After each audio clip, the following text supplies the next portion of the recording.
You're watching Shalom TV, celebrating Jewish culture. Funding for Shalom TV has been provided by the following.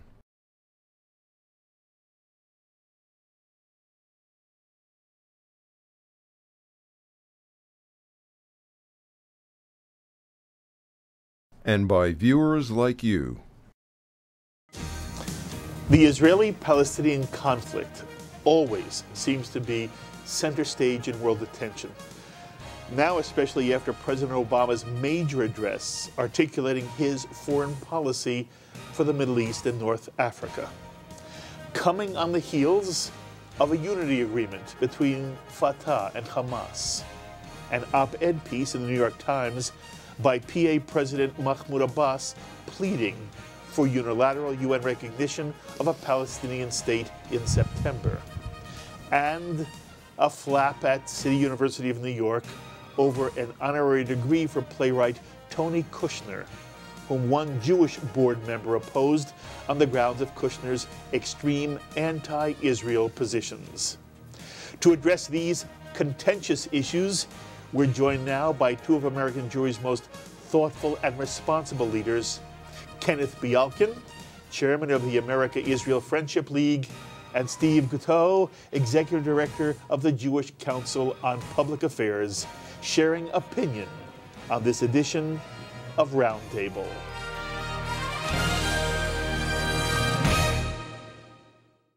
I'm Mark Golub, and in many ways we're living through, again, difficult times for the State of Israel, which is being attacked more and more vociferously by what's known as the BDS movement, an effort by those who seek to delegitimize the State of Israel by using boycotts, encouraging divestment, and imposing sanctions on the Jewish state.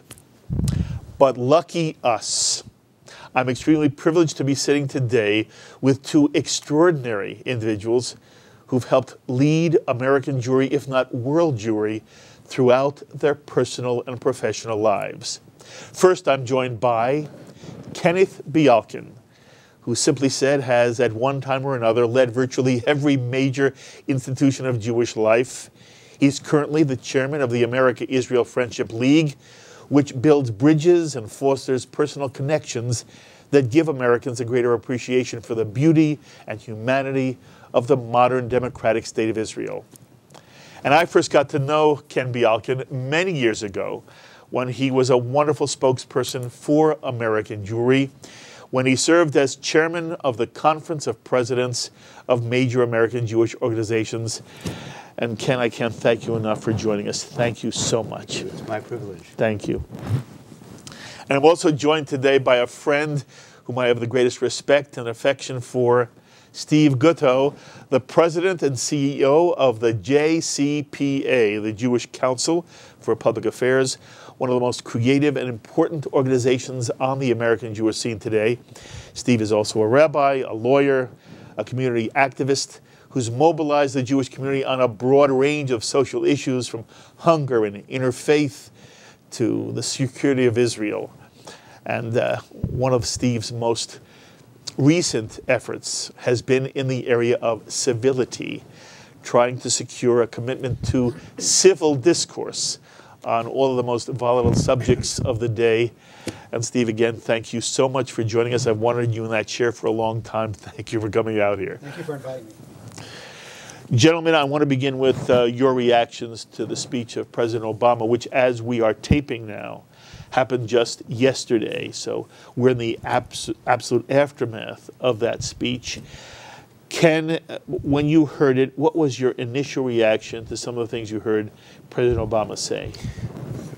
First, I'd like to say that I always say what I think, but what I say doesn't necessarily represent the view of any organization with which I'm associated. Very fair because enough. I just want to make it clear, because I could be fired for some of the things I'm about to say today, and I don't want to be. Okay. I don't think he made one speech. I think he made two speeches. For the first 7 pages, he reviewed the horizon of the Arab revolt, and did quite a good job with his tour, the Horizon. They were almost all generalizations, almost all of which he has spoken about before, but he put them together. No one can disagree with support for demands for participatory democracy, for improvement of the way of life, and for an end to autocratic rule anywhere. And so, in that sense, it was admirable. His admonition to some of the autocratic companies, he divided. He was harsh on Libya, moderately harsh on Syria, gentle on Bahrain, and he ignored Saudi Arabia, but he was speaking to Saudi Arabia when he made reference to Bahrain. We know that. That's not going to make the people in Saudi Arabia happy, but I don't think there's anything in what he said, vague as it may be, which one can take exception to. And as usual, he was gracious and loquacious, vague and nonspecific. But then there was a second speech beginning at the bottom of page 7 of my copy. It began about 41 minutes into the speech. Which had practically nothing to do with the first part of the speech. If it had, he would have spoken about where is this, the seeking after participatory democracy in the PA? What about the people who live in Gaza? Don't they deserve to vote for their rulers? Don't they deserve a shot in the arm of liberation?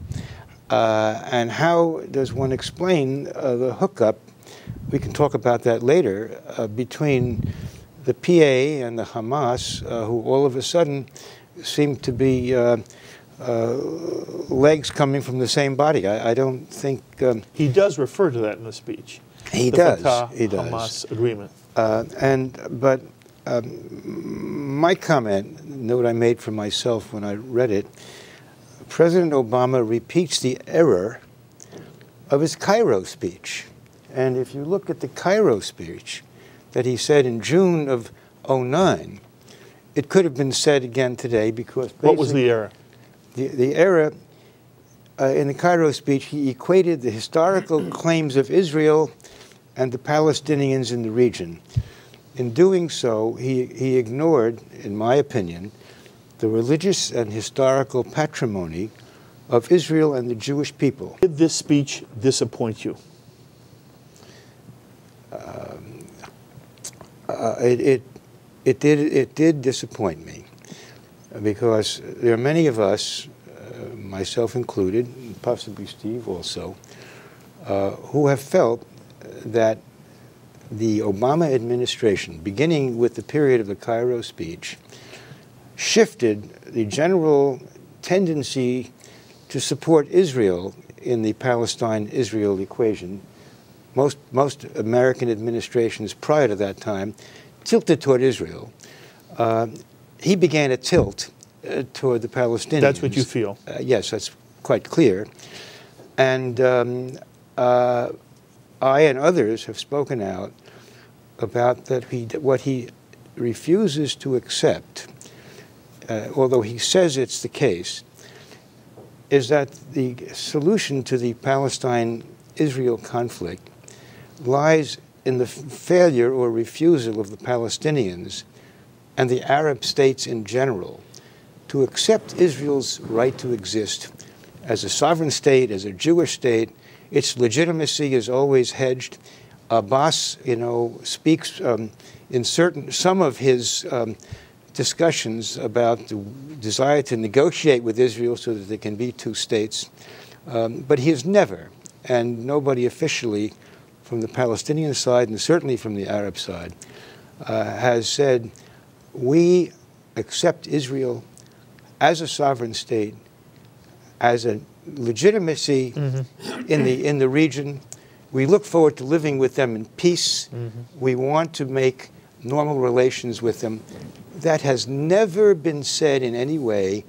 And the so-called Arab, the Abdullah plan, have so many reservations in it that any of these so-called Arab offerings have to be ignored because they're all contingent upon Israel surrendering the hegemony in Jerusalem, and they're contingent on the right of return of Arabs to come to where they lived in Jaffa and Tel Aviv, which is a non-starter. So the gap is so big, and unfortunately the president has never adopted as a strategy for U.S. policy to put the little pressure on the Palestinians to come up and say what everybody wants them to say. Some people say they have said, which they haven't, that we're living here, we're all children of Abraham, we would like to live in peace and friendship. We accept Israel's right to exist. Israel has accepted our right to exist. Let's work out the details. They have never said that. The president knows they've never said it. He says they should say it, but he doesn't demand or press or push for them to do it. And so I'm saying, why not? Okay, Steve, were you disappointed? Do you hear it the same way that Ken does? Earlier, Ken asked me if I thought we would disagree, and at that time I said probably on some things. And clearly, after listening to Ken's wonderful expression of his thoughts, I can see we disagree on many things. So I'll start with that. First of all, I thought the speech was terrific. I thought the part on the Arab Spring was remarkable because it was quite specific, and he did talk about what is going to be necessary to really help these new democracies build themselves, not only in an effort to promote. Okay, but there you agree. The two of you agree. No, but Ken said it was vague, and I think it's not vague. I mean, he talked about also economic growth and America putting some significant money in, forgiving some debt, and trying to get the world to do the same. I think we had a different view on that, too. No one can disagree with that. But it wasn't vague. Those are the details. Okay. How about on Israel? I thought it was a good speech on Israel. I mean, I think he spoke quite well about what he feels is in America's best interest, the parties sitting down at the table and coming together and negotiating a peace agreement. I was not, I was impressed. I thought it was a significant movement forward as far as his willingness to express those parts of the process that need to be expressed if the two parties are going to be able to sit down and negotiate. Did you feel it was a repetition of his speech in Cairo? No. How was it different? The part on the peace process was quite specific, and I thought it was quite good. I mean, I think he was fairly clearly supportive of Israel's need for security. He was definitely concerned about the connection, about what is going to happen with Hamas. I thought that he. I'm sorry. What about Hamas? Whether or not one can even negotiate an agreement when Hamas is part of the Fatah-Hamas merger. I think he clearly came out strongly against the UDI, against the idea of a unilateral declaration of independence at the United Nations. But he did seem to say unequivocally that he thought it was inappropriate for the Palestinians to go for unilateral recognition at the United Nations. Would you agree? Yes, I do. I take that as an unequivocal commitment to veto, if it comes to the Security Council. I hope so. Any declaration of a Palestinian state at the UN. I think he's sending signals that they should stop now and don't endanger themselves with the embarrassment of a U.S. veto. And for that, I think we should be very appreciative. Okay. I reacted, but wait, I expected to be more upset with what he had to say based on the information I have seen come out of the State Department and out of the administration. And I also, I differ a little bit on the notion that this was like the Cairo speech. The Cairo speech to me was very, very upsetting. And this came in the blush of all of the enthusiasm for America having the courage to elect an African American for the first time as president. And there were many people in the Jewish community who just celebrated that fact. And then he goes to Cairo, and many of the people I knew in the Jewish community were so supportive of his being president, they didn't want to see anything that upset them in the Cairo speech. But I thought he basically articulated only the Palestinian narrative at Cairo. Here, Ken and Steve, I heard something very, very different. And he seemed to be much more committed to expressing the notion that the Palestinians had to, number one, accept the absolute right of Israel to exist as a Jewish state. You know, it wasn't so long ago that there was this big question, should Benjamin Netanyahu use the word Jewish when he describes Israel? But what Obama said was, what America and the international community can do is to state frankly what everyone knows. A lasting peace will involve two states for two peoples. Israel as a Jewish state and the homeland for the Jewish people, and the state of Palestine as the homeland for the Palestinian people, each state enjoying self-determination, mutual recognition, and peace. So while the core issues of the conflict must be negotiated, the basis of those negotiations is clear: a viable Palestine, a secure Israel. The United States believes that negotiations should result in two states with permanent Palestinian borders with Israel, Jordan, and Egypt, and permanent Israeli borders with Palestine. We believe the borders of Israel and Palestine should be based on the 1967 lines with mutually agreed swaps. there have been many in the Jewish community who have been very critical of his saying, of Obama's referring to the 67 lines. But they seem to me to be missing the fact that when he adds the phrase with mutually agreed swaps, he's talking about land swaps to take care certainly of the ring of settlements around Jerusalem, and that other territorial trades would be made. And it seems to me that anybody who's been for the two-state solution has always seen 67 as the starting point, and then with some kind of adjustments. So, Ken, did you see that as a positive or as a negative in the speech? I think you're exactly right. Cairo was worse. This is better, and I take comfort from it. I'm not as bothered as some of my colleagues by his, say, the starting point is the 67 lines, subject to mutual agreement on swaps, because you can argue that that means they'll make up in one direction what they don't get in another direction, except as a mathematical matter, starting from 67, the net, if it moves in either direction, has to be Israel giving up some of the places where they're now sitting. And I think that's implicit. It doesn't bother me if that's done mutually. The settlements, after all, face it, is a big issue. And we know what... What's your stand on settlements? My stand on settlements.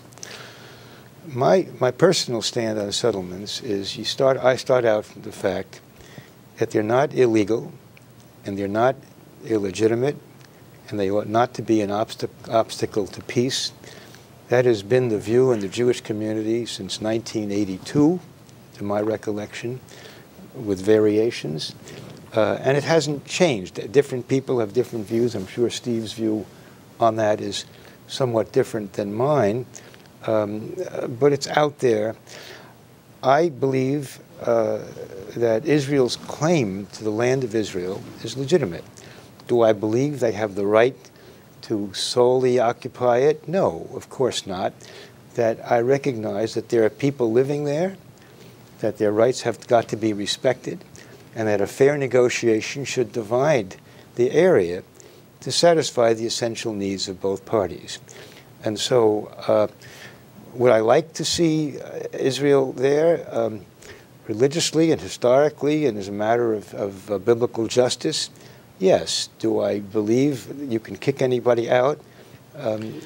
Not now, not ever. And you are prepared to see a two-state solution? Well, absolutely, from the very beginning. Okay. Well, what's your position right now on settlements?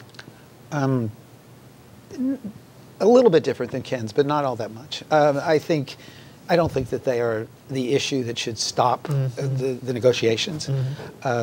Because I really work for a consensus organization that spans from people that don't take stands on it to those that oppose them.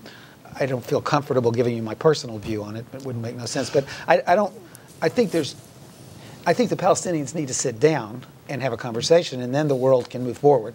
And to sit there suddenly and focus on settlements as a reason not to sit down, it flies in the face of any notion I have of how peace gets made I agree anywhere with in you, the world. Both of you. And what about the 67 lines as a starting point? Does that bother you? It didn't bother me at all for the same reasons that both of you talked. I mean, it wasn't, first of all, he didn't even say mutually equal swaps. He just said mutual swaps. And I do think it's as good a starting point as any. I know it's bothered some in the community. You got to start somewhere. And Okay. that feels like a good one. I want you to comment on another portion of his speech. In particular, the recent announcement of an agreement between Fatah and Hamas raises profound and legitimate questions for Israel.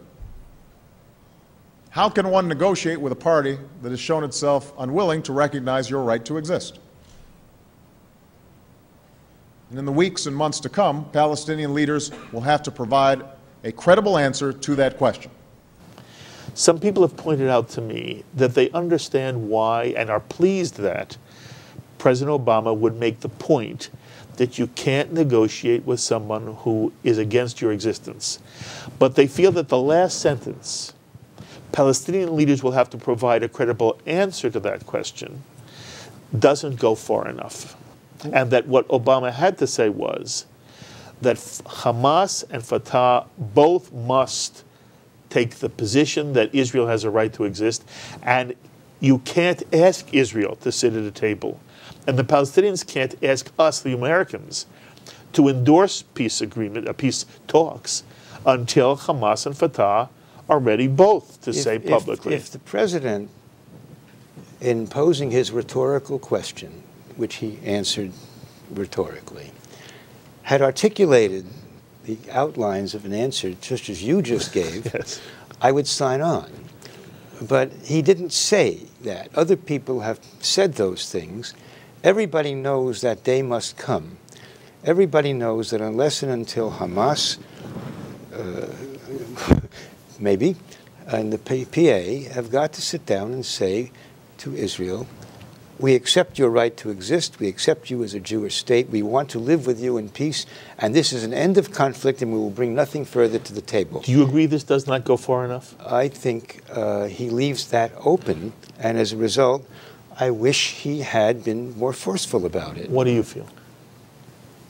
I don't, Mark, I could easily say to you, I agree, because I wish he had too. But I think he's been very clear about the principles of the quartet, about recognizing Israel's right to exist, about Hamas, anybody needing to renounce terror, and I think it's been consistently said to me. I speak because of where I sit to the White House quite a bit, and even after the speech, and there's never been any kind of diminution of that. I asked that exact question, and they said, no, of course it would be illegal for us to. So why he didn't say it, I don't want to. I thought it was, like I said, a pretty good speech, and I don't want to ascribe some kind of ill motive when he was fairly clear. Yes. About it. So I don't disagree. It would have helped. I'm not arguing with you, Ken, but I'm just going to say I'm not going there because I think he's been very clear about that. And I agree with both of you. I wish he had. I feel, however, implicit here is that American position. And I was very, very pleased that he would articulate so clearly the fact that it's impossible for Israel to negotiate with somebody who doesn't accept your existence. It was a beautiful line. And yes, although I wish he'd gone further, I feel that it is implicit in this, and it did not bother me. Well, there are those of us who have, for years, articulated it the way you just did, agreed with you, and have asked not just this president, but earlier presidents, this is not a new thing, to come out and say that and bring the force and power of American diplomacy and influence to get that done. That should not have to come from the Palestinians. It should come from King Abdullah of Saudi Arabia. They should come up and say, enough already. We've seen Israel for 60 years. They've brought prosperity to the region. They bring prosperity to anyone who deals with them. We are all children of Abraham. The Palestinians and the Arabs generally should say, welcome to Israel, let's live together. I know the president believes that. He wants it. People have put words into his mouth even as recently as this moment ago. But where did the words come from him? He said those words. I don't want to misstate that. But I want to say one more thing, because I don't know how long we're going to stay here. For me, not this speech, and I know that's what we're talking about, but it's this particular problem is, to me, the ultimate question. Yes. How do you? I mean, I'm not going to criticize Obama for it, because I think he actually was forthcoming. How does Israel sit down with a merged Hamas and Fatah when Hamas takes the stance it does, that neither Israel nor Jews should exist? Okay, and what does that do for you? Because I know that you have been one of the advocates of the two-state solution. You've wanted there to be peace negotiations. When you heard that Fatah and Hamas had made this unity agreement, did you say to yourself, how can this now go forward? Or did you find some way? You know, J Street went and celebrated with Hamas.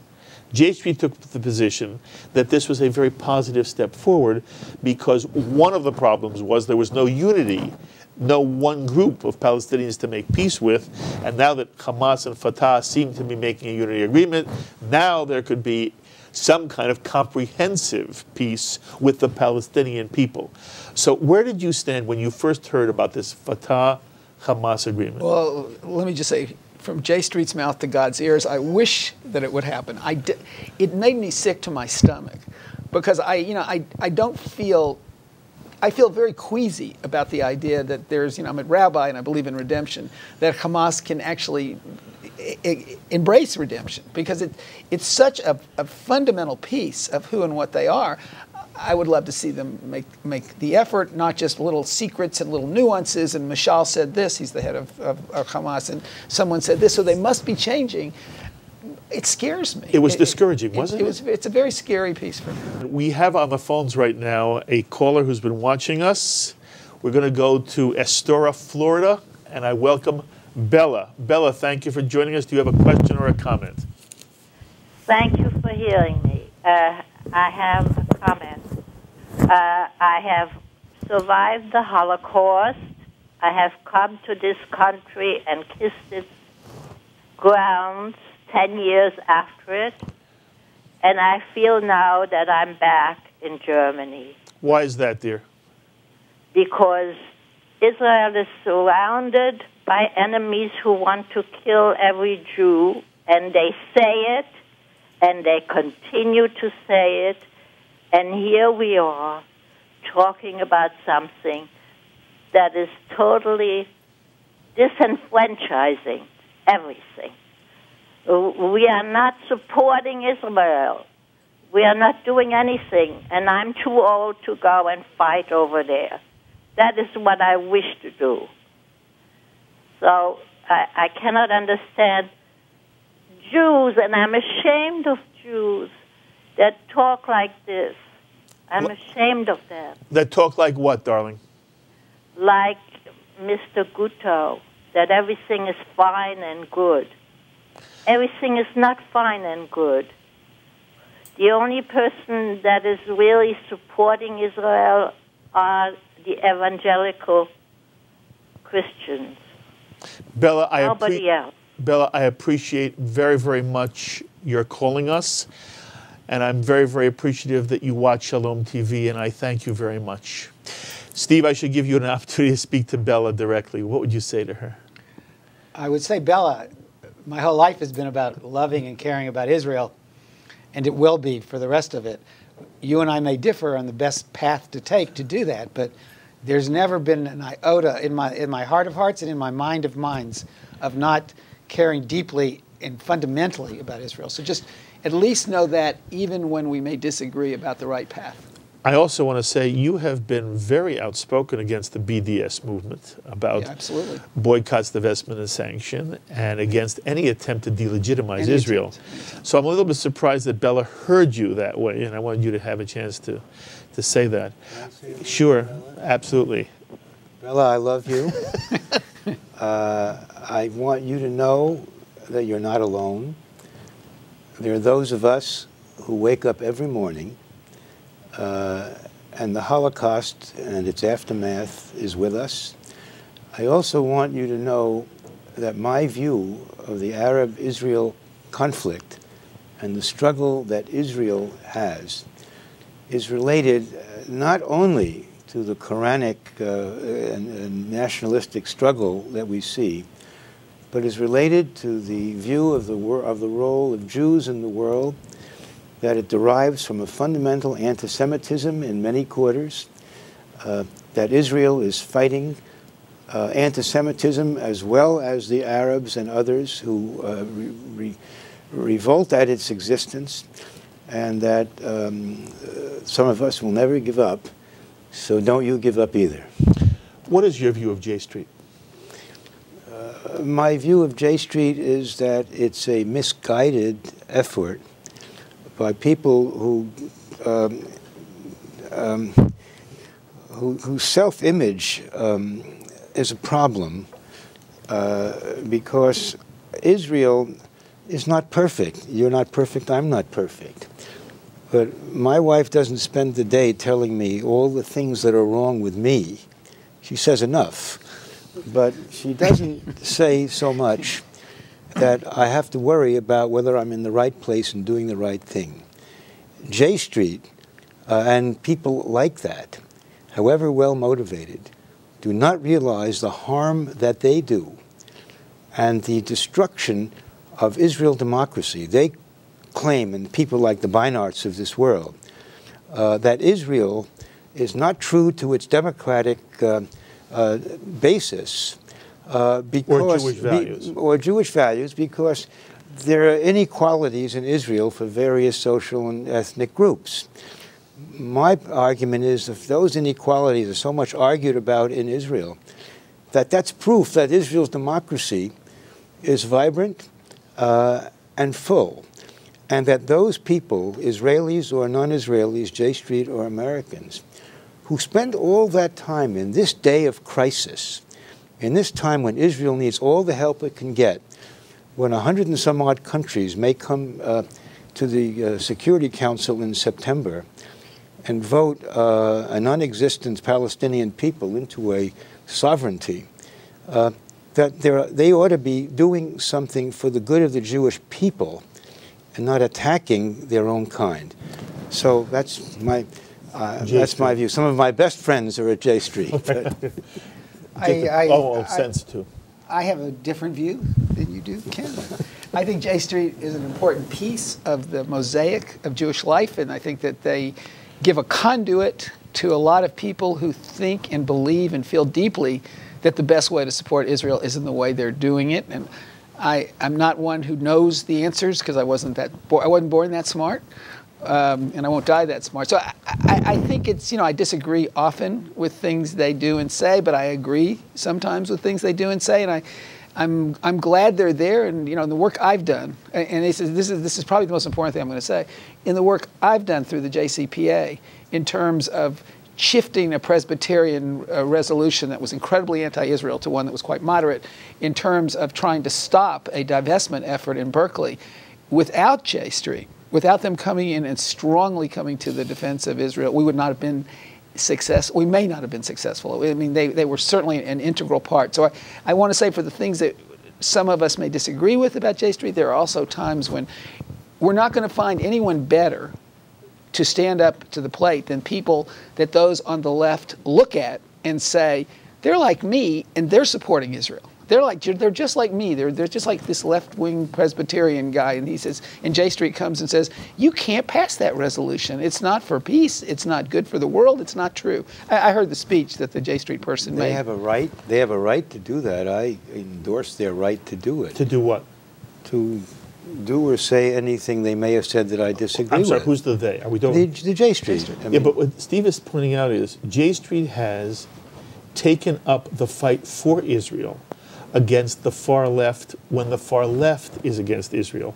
And there's some feeling that you need a group on the far left to counter the anti-Israel far left, because if Kenneth Bialkin went in to talk to Berkeley, right, you wouldn't be listened to.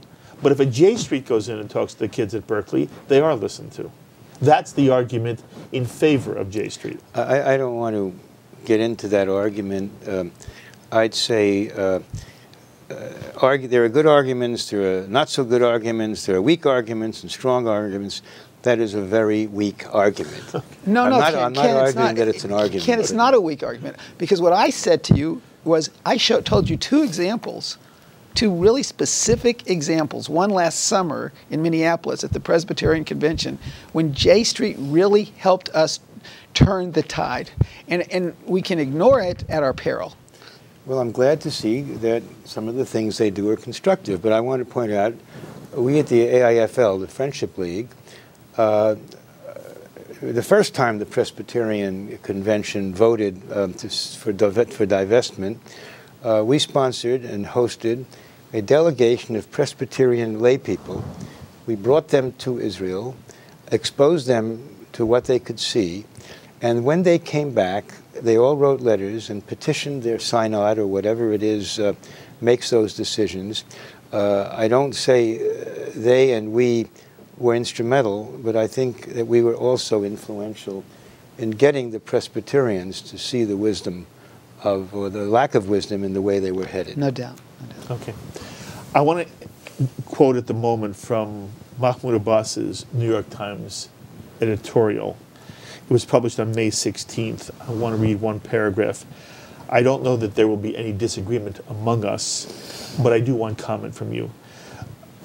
I felt that if someone had come down from Mars and had read just this New York Times piece without any background, that Mahmoud Abbas made a compelling, logical, profound plea for his people having a Palestinian state. And I also felt that it's not that you had to come from Mars. If you were born in the 1970s or the 1980s, it is possible that you had no sense of what was pre-67 or what prompted the 67 war or how the State of Israel came to be in control of the West Bank. And therefore, you would have no way of knowing whether Abbas's articulation of the history was accurate or not. But here's what he wrote. Abbas wrote, it is important to note that the last time the question of Palestinian statehood took center stage at the General Assembly, the question posed to the international community was whether our homeland should be partitioned into two states. In November of 1947, the General Assembly made its recommendation and answered in the affirmative. Shortly thereafter, Zionist forces expelled Palestinian Arabs to ensure a decisive Jewish majority in the future state of Israel. I want to read that again. Shortly after 47, what he really means is after the 48 war, or in 48, Zionist forces expelled Palestinian Arabs to ensure a Jewish majority in the future state of Israel, and Arab armies intervened. War and further expulsions ensued. Indeed, it was the descendants of these expelled Palestinians who were shot and wounded by Israeli forces on Sunday. He's talking about the Sunday of the Nakba. We celebrate Yom HaAtzmaut, Israel Independence Day, on the same day the Palestinians commemorate their destruction, Nakba.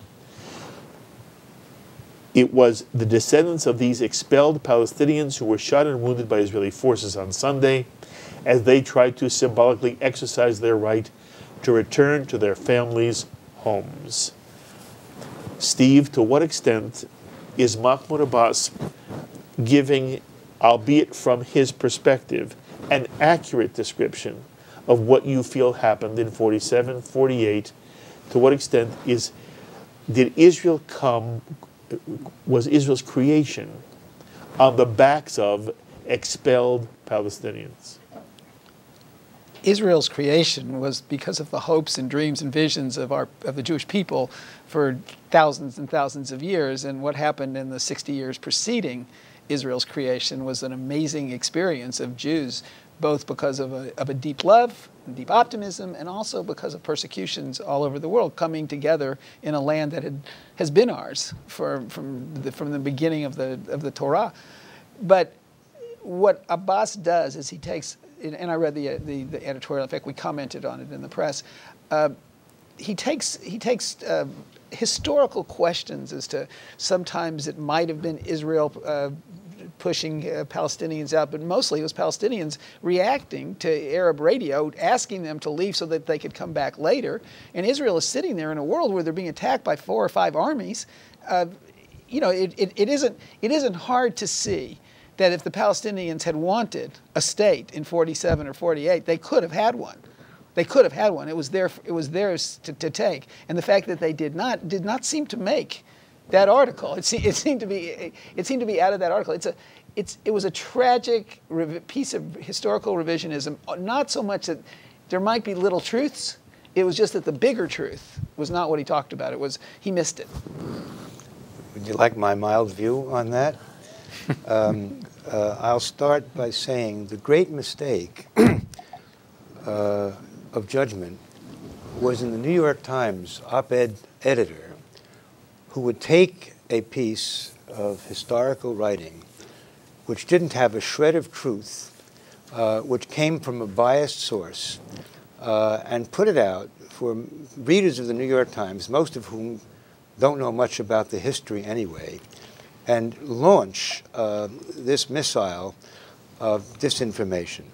Abu Mazen or Abbas, whatever name he gives himself now, has a long history. Anybody who looks into it knows what he has said from the very beginning. He was Arafat's aide, viewed by some as more extreme than Arafat indeed.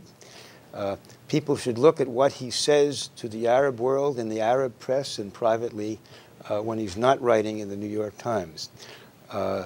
It shocks me that the American administration hasn't done more to be influenced by this man's past history, that the Palestinians have him as a leader, even though he sometimes says things which make you think he favors an Israeli state to be recognized. Right. When you look at what he says and writes and speaks, including the article that you're now talking about, how can anyone negotiate with him having a flawed view of the history reflected in what he says? The whole thing is a charade. What I am concerned about, and then I want you to speak to this, is that there is a vast number of young, well-meaning Jews here in America who really believe Israel is the bad guy in this story, and that the occupation is a brutal example of some Israeli dream of a greater Israel, and that Israel has not been true to either democratic values or Jewish values, and that the Abbas narrative moves them. And what's interesting is, although both of you are basically in the center, Steve, you're more to the left, and Ken, you're more to the right, both of you understand that there is an enormous need to make sure young people, and in general, liberal-thinking Jews, and Beinart, whom you referred to, said there's a disconnect now between the liberal tradition of the Jewish community and the Zionism of the traditional Jewish community, but that we need to somehow get past this block. And Steve, I wonder, I know you think about this all the time, but all I'm doing here is giving examples of a problem that is ongoing. And when you think it through, and when you talk, to the people we know and the people that mean a great deal to you, and you try to analyze how to respond, if I were there, what would I hear you say, and what are you thinking? I think it's interesting, Mark, because when we first met, we had a kind of conversation of this nature. I think you talk to people on their terms, and you listen to what they say, and you don't say to young people, "You're wrong." You say to them, "I hear what you're saying, and there could be some truth in this, but let's talk about the greater truth." I think it's a big problem in American Jewry that we sort of try to spoon feed people what they should hear and what they should think based on somebody's idea of what they should hear and should think, and don't take them where they are and help them get to where I think in most instances, not all, and I've lived from the, as you well said, I lived through the 60s, and I kind of lived through this experience of being a Zionist in a left-wing world and having to make that case over and over and over again.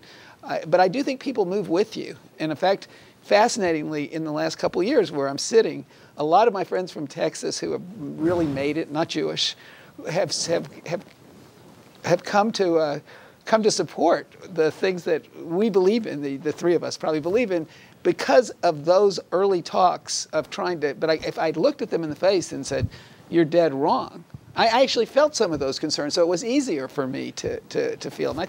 I think we can't do what we tend to often do, is just talk down to them. We have to listen to them and help them get to a place as good as they can get. They're not going to maybe be exactly what we want. Where are they most correct? They're most correct that there's a lot of Palestinians that suffer and that feel a lot of pain. That they're most correct in the fact that it would be good if our community could be responsive to that pain and could show that response. I've seen a lot of it, and I don't usually like to do this with three such wonderful, soulful people. But the truth is, every survey and poll I've seen, it shows that by acknowledging the suffering of Palestinians. I mean, the Israel Project does a lot of work in this, which is why I feel comfortable actually just saying it, because I think they would appreciate it. That when we acknowledge it, we're far more able to move people in the direction of being more pro-Israel. And when we don't acknowledge it, so I think they're correct. I would hate to have lived for whatever reason. And we don't need to blame Israel. And I can say that for whatever reason, to have lived in one of those camps for 60 years is probably not a fun thing to know there's 3 generations of you. And so when I would hear that, when someone would hear that, they might well say, I need to respond to these people. They're suffering. And we need to be able to say, I feel just like you do.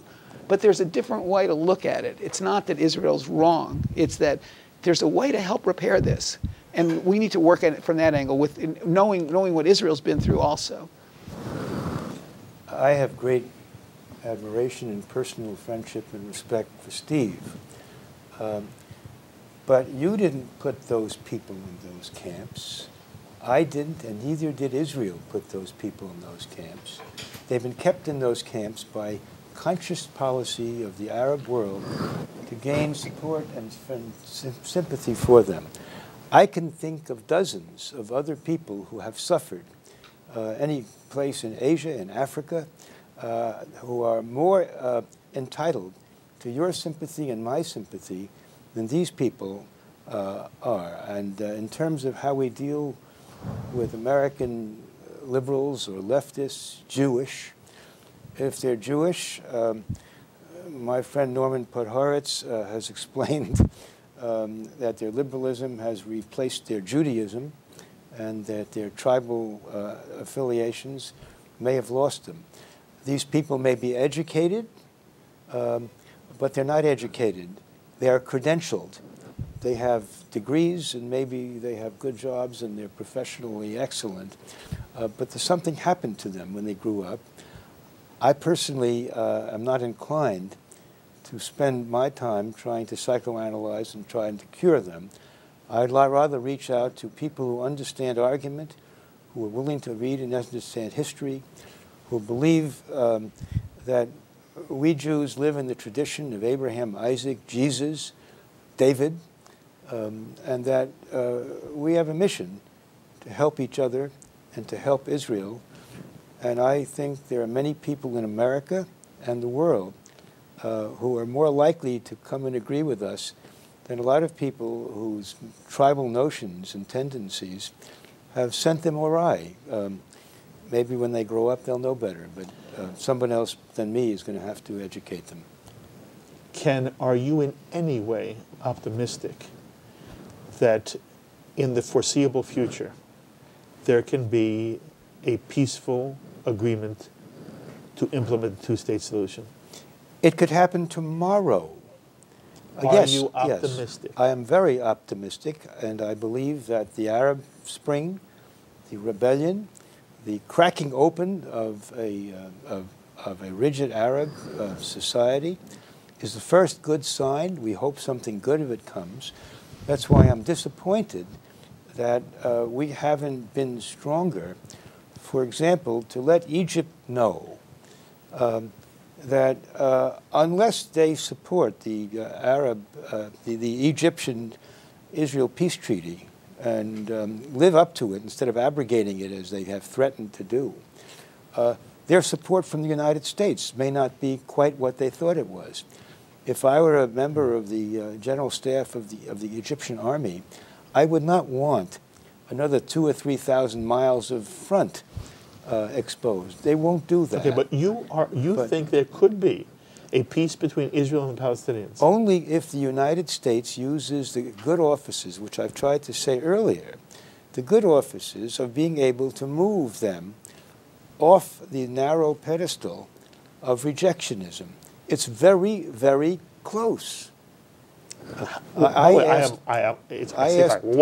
I am surprised to hear Ken Bialkin say this. I asked one of my friends in an Israeli university, as part of an exercise I was doing, to write the kind of speech that King Abdullah of Saudi Arabia would write if he should have an epiphany and realize that the right thing to do, as he says privately, as everyone knows, the Saudis think that Israel is good for the area, especially if it might help them destroy the hegemony of Iran.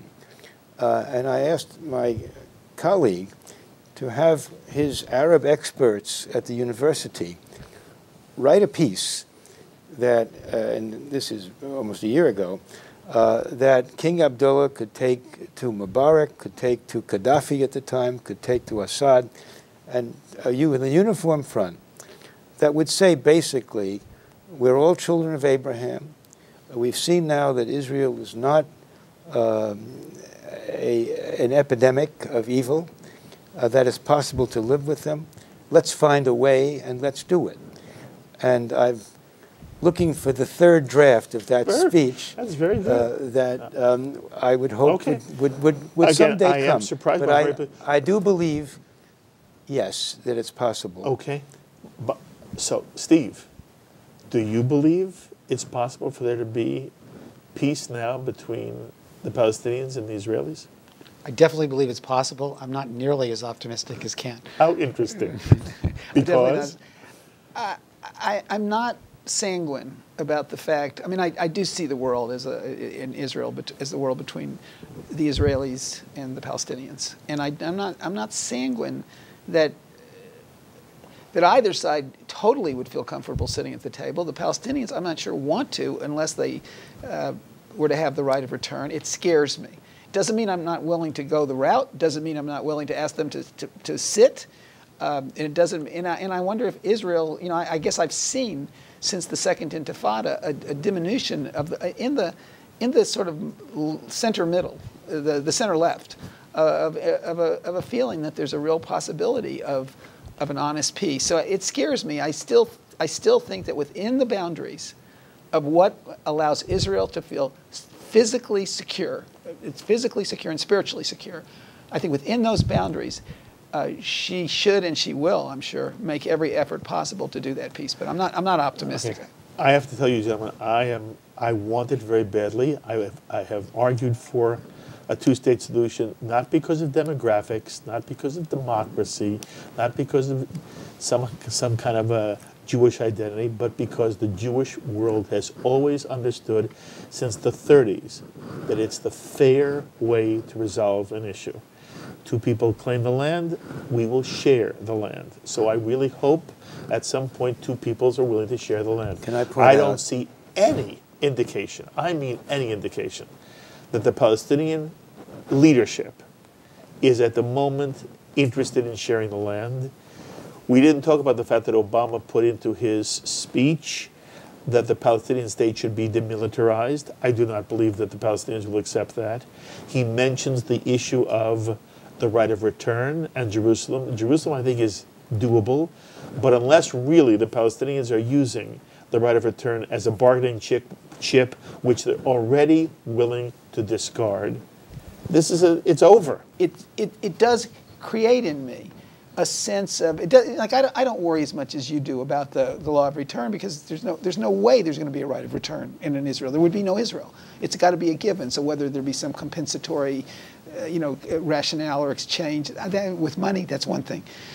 But they don't sit down, but I do think the administration pushes them, and maybe not as much as they could. I don't want to take you on that. But I do know they pushed, and they don't get it.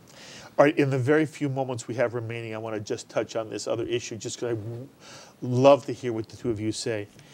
I hope our audience knows there was an issue in New York City where a Pulitzer Prize-winning playwright, Tony Kushner, was supposed to receive an honorary degree from a division of CUNY, City University of New York. And it was actually being an honorary degree from John Jay College of Criminal Justice. And that honorary degree, the nomination of Kushner for the degree, was opposed by Jeffrey Weisenfeld, who was a member of the CUNY Board of Trustees. He's a second-generation Holocaust survivor. And he opposed Kushner because of Kushner's very extreme anti-Israel positions. In the end, there was a backlash, and in fact, Benno Schmid, who's the head of the university, said it was inappropriate, and they are going to give, they decided to give the degree to Tony Kushner. And so the issue sort of gone away. But for a moment, it was a firestorm in New York, and it was on the front page of all the Anglo-Jewish newspapers. I am curious to know, first of all, Steve, if you had been a member of this Board of Trustees and you heard that Kushner was going to be nominated.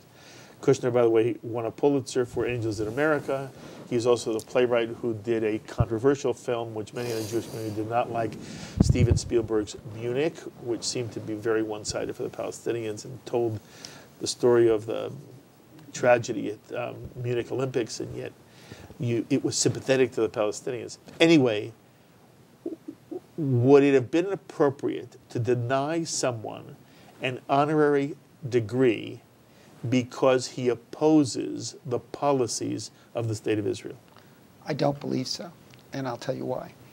I think if politics becomes a part of academia, of how people are granted awards or how people are granted honorary degrees, which is an award, I think, it's not in America. It's not a world of academic freedom I want to see as a lawyer and a civil libertarian that spent a lot of time concerned about these issues. But more than that, as a Jew, I think it will work against. It'll work against a notion of right now there's all kinds of academic boycotts and people won't let Jews go into England or South Africa or X or Y or Z.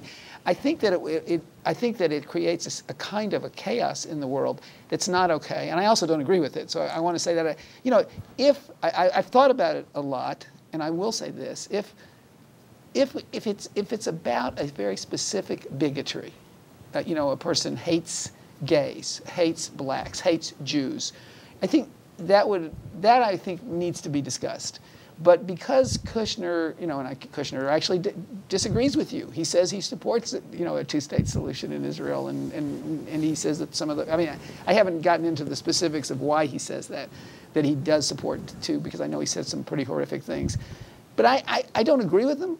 But I don't want that to be the fulcrum of why an award is given or not given.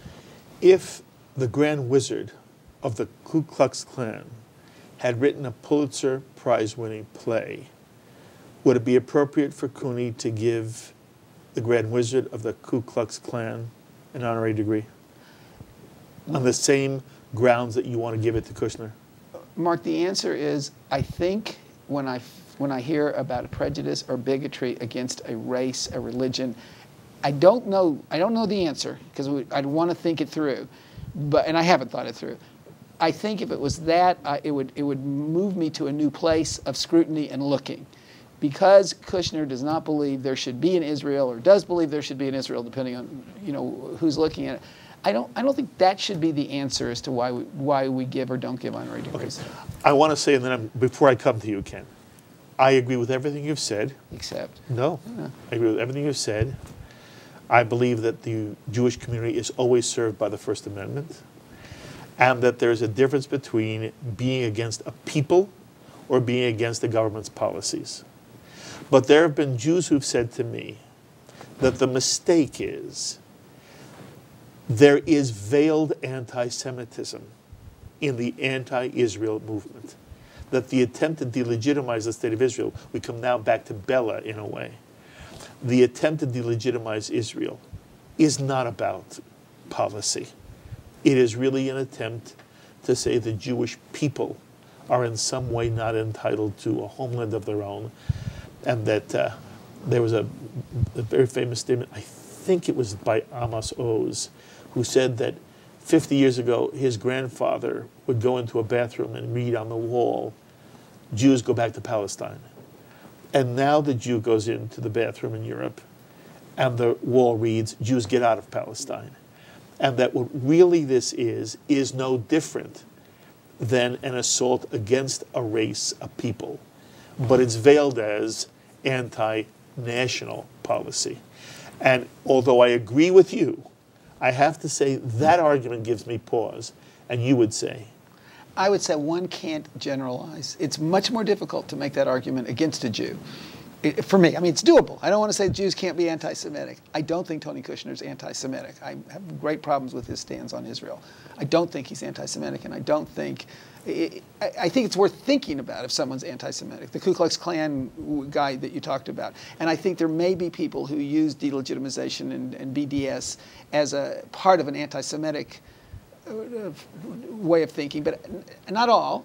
Some really don't think there should be an Israel. And I worry about academic freedom and academic honor, and I think I think on a pragmatic side, we're going to be the loser if we don't stand pretty firm. Again, I do agree with you. Just so our audience knows, this is what Kushner has said. He did a 180 in the context of the degree flap at CUNY, and now he says he's not anti-Israel. But in 2003, the founding of the State of Israel required the dispossession of an indigenous group, the Palestinians. 2005, Israel was founded in a program that, if you really want to be blunt about it, was ethnic cleansing, and that today is behaving abominably towards the Palestinian people. I've never been a Zionist. I have a problem with the idea of a Jewish state. It would have been better if it never happened. That was in 2002. Establishing a state means effing people over. However, I think that people in the late 20th and early 21st centuries, having seen the Holocaust, having seen the 20th century and all of its horrors, cannot be complacent in the face of that. The Haaretz reporter asks, but are you saying that the very creation of Israel as a Jewish state was not a good idea? Kushner, I think it was a mistake. Israel is a foreign country. I am no more represented by Israel than I am by Italy. That was 2004.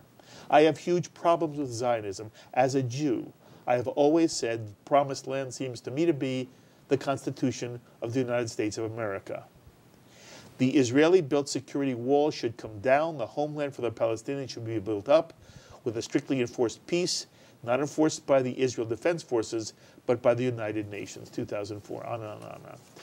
Okay, I ask you the same question. If you were on the Board of Trustees of CUNY, would you have said that the fact that Tony Kushner is anti-Israel should have nothing to do with whether the university bestows an honorary degree upon him?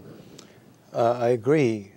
Yes, I would have said is the awarding to him of an honorary degree should be judged on the basis of what are the standards for which honorary degrees are granted. If they're granted solely because of people's technical or scientific or medical knowledge, political attitudes should not enter into it, and I believe that to be the case. I also did say, I think I shared with you my email correspondence with Ed Koch on this, where he now, I think, agrees with me, because he said to me that he thought Kushner should get it, but he would vote against Jane Fonda. I thought you changed Ed Koch's position. Nobody knows that. Yeah, but now everyone does. It's no longer a secret. But my view on the Kushner thing is it's what a waste of talent, for him to be on the wrong side. I saw the piece for which he got the Pulitzer. I didn't enjoy it. I didn't think it was that good, but I wouldn't give or deny him of an honorary degree if people wanted to do that.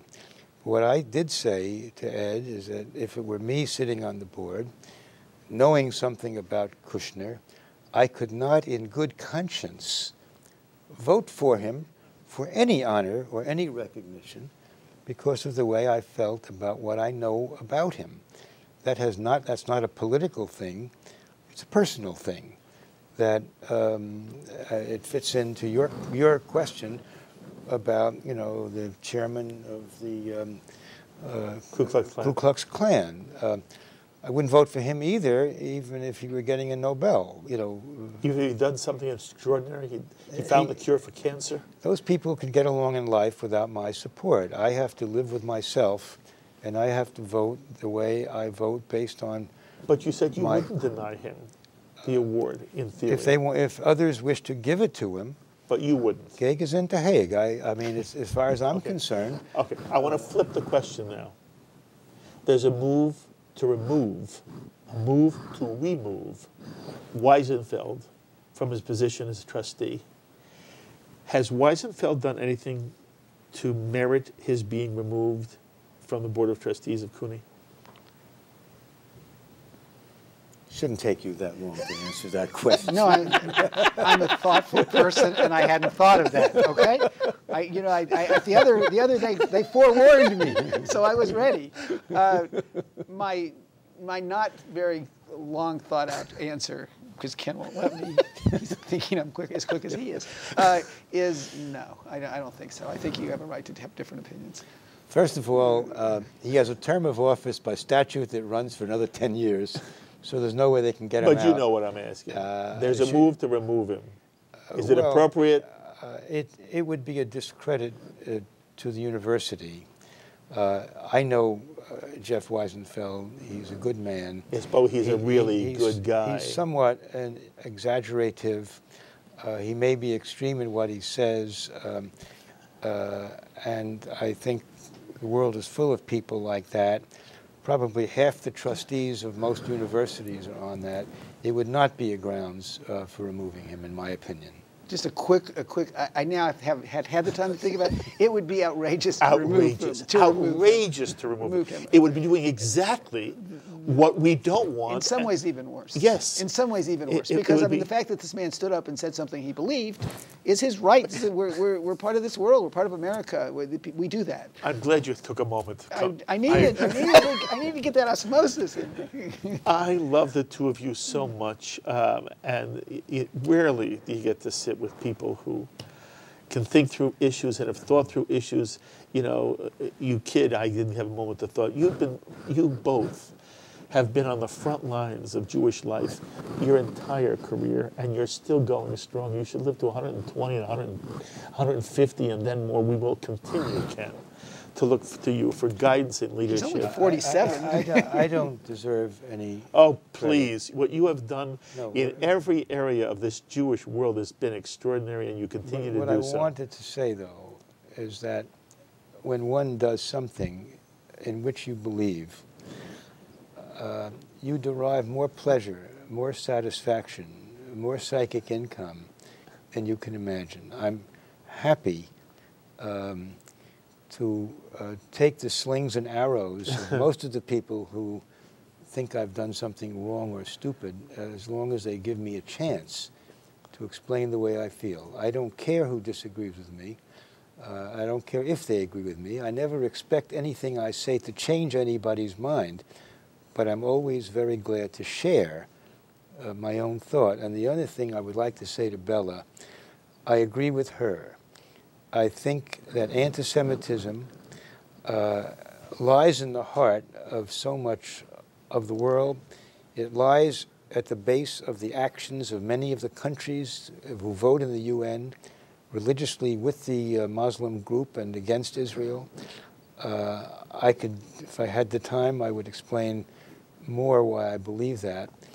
But it's anti-Semitism that has made me form whatever I've done, because it's still there and it still has to be fought against.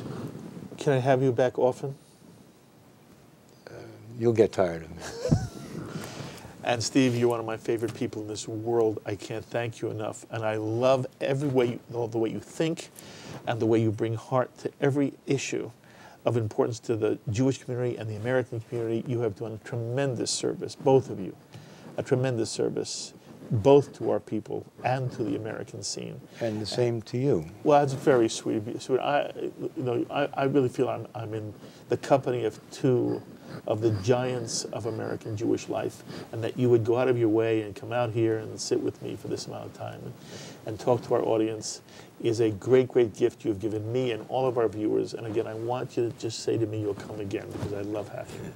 I would come to see Mark anywhere. When we were together in Baltimore, I just really adored you, and I think the world of you. I do want to say one last thing. Please. I just want to thank you, Bella, because I hope you're still watching. I thank you even for your criticism of what I said, not because I know you're right or wrong, but because I know it came from a great and wonderful Jewish heart, and that means a lot to me. So thank you for that, and I'll take it as I move through life. Thank you so much. Thank you so much. Love you both. And those are the thoughts of Kenneth Bialkin, chairman of the America-Israel Friendship League, and Steve Gutow, president and CEO of the Jewish Council for Public Affairs. I hope you enjoyed hearing what they had to say as much as I have. As always, I invite you now to be in touch with me with any thoughts or comments you have to the things that Ken and Steve have had to say. Please be in touch with me this week by email or by mail. Visit our Facebook page. Tweet me. I look forward to hearing from you this week. Until the next time, I'm Mark Golub. Be well, my friends.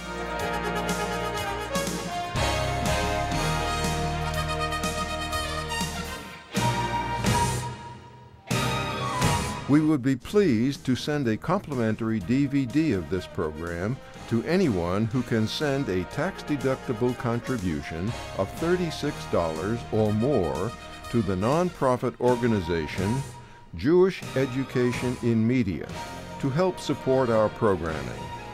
Tax-deductible checks may be made out to GEM and mailed to GEM, Post Office Box 180, Riverdale Station, Bronx, New York, 10471.